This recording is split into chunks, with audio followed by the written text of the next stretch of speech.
আওয়ামী লীগের নেতৃত্বাধীন ১৪ দলের বিরুদ্ধে এবার মানবতাবিরোধী অপরাধে অভিযোগ দায়ের হয়েছে আন্তর্জাতিক অপরাধ ট্রাইব্যুনালে।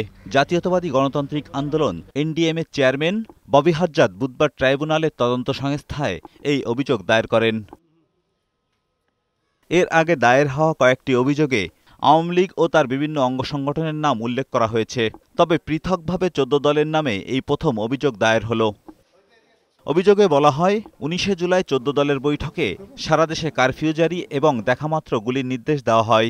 ছাত্র জনতার আন্দোলনে সংঘটিত গণহত্যার নির্দেশ ও পরিকল্পনায় যুক্ত ১৪ দলের নেতারা এরা অতপ্রুতভাবে জড়িত ছিল এই গণহত্যার আদেশ দেয়াতে। তার জন্য আজকে আমরা এনডিএম দল থেকে আওয়ামী লীগ সহ ১৪ দলের প্রত্যেকটা দলের বিরুদ্ধে অফিসিয়ালি আমরা কমপ্লেইন্ট দায়ের করেছি।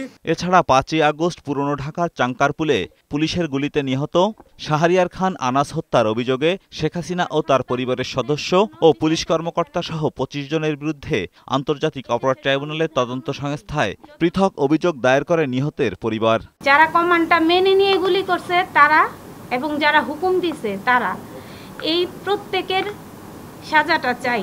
ট্রাইব্যুনালের চিফ প্রসিকিউটর বলেন, দ্রুত সময়ে ট্রাইব্যুনাল পুনর্গঠন এবং ন্যায় বিচার নিশ্চিত করা হবে।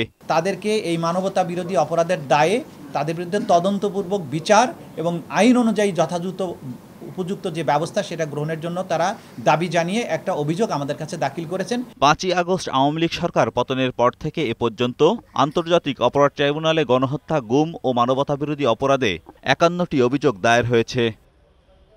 এজাজুল হক মুকুল, বৈশাখী সংবাদ, ঢাকা।